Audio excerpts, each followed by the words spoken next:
ang matapat, ang ibig sabihin ng katapatan, hindi nagmimintis palagi. Kung ikaw dadalangin ngayong araw na ito, tapos nalimutan mo na naman ang Panginoon, sa next week ka na naman dadalangin, tapos kung minsan ang interval magdadalawang linggo na, hindi ka dumadalangin sa Kanya, how do you expect God to give you, even though He knows what you need? Because the Lord loves His children, but He wants you to communicate with Him. He wants you to tell Him. Kasi may spoil ka kung hindi mo naman hinihingi, bigay ng bigay ang Diyos sa'yo. Parang ini-encourage ka ng Panginoon, kahit pasipain ko ang Panginoon, bibigyan din ako niyan. So, when He gives to you without you communicating and being faithful to Him, as if the Lord is encouraging you to do that, to be rebellious to Him, anyway, the Lord will give you what you need. I don't pray to God, but He gives me what I need. I am a spoiled brat of the Lord. I am His child. Pero ako spoiled na anak ng Diyos. Kahit hindi ako dumadalangin, tingnan nyo, binubuo sa akin. Mag-aabuso ang anak ng Diyos pagka ganon. Kaya gusto ng Diyos maging matapat kang humingi sa Kanya. Lahat ng kailangan mo, hingin mo. Pagka ikaw may exam, estudyante ka, gusto mong maging top notcher, manalangin ka. At mag-study. Sabi ng isa, Pastor, ako naman yung nag-study. Study ng study. Hindi naman dumalangin. Kaya nung exam na, nalimutan na niya lahat. Amen?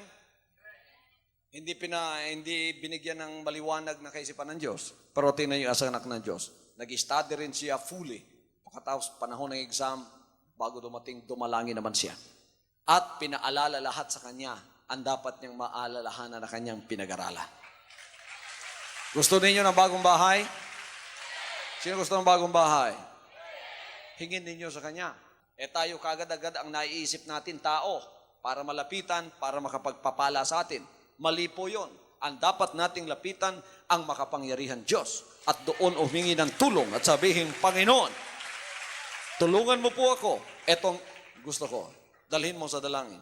You ask in prayer, and I will tell you that God is not a dead God. He will hear you, and He will fulfill His word. And He said, a faithful man shall abound with blessings. So gumawa ka ng paraan sa bahay mo. Make a system in your life on how to pray to God. And then follow that faithfully. If you want to pray in the morning, at noon, and at night, 3 times a day, don't miss that. Be faithful in your prayers to Him. Huwag mong imimiss yun. Gusto ng Diyos, faithful ka.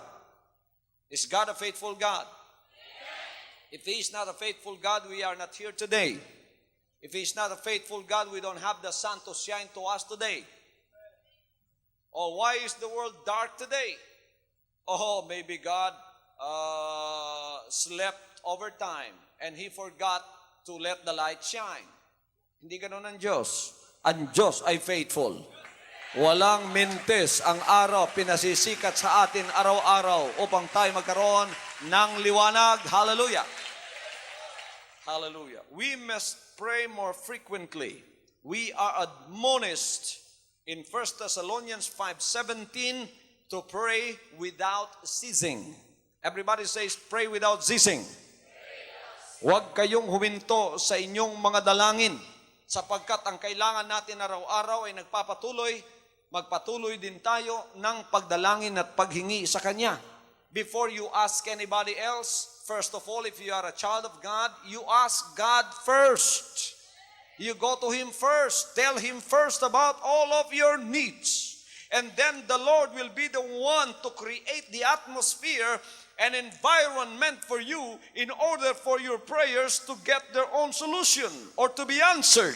Siya nang gagawa ng paraan, siya nang hihipo ng tao at His own time, siya ang gagawa ng paraan, tapos matatagpuan mo lang ang pagpapala, ang gaang-gaang sa buhay mo. Hallelujah! Kaya, pagka ang matapat ay nananalangin, siya ay pinagpapala. Kaya, ang matapat ay pagpapalain.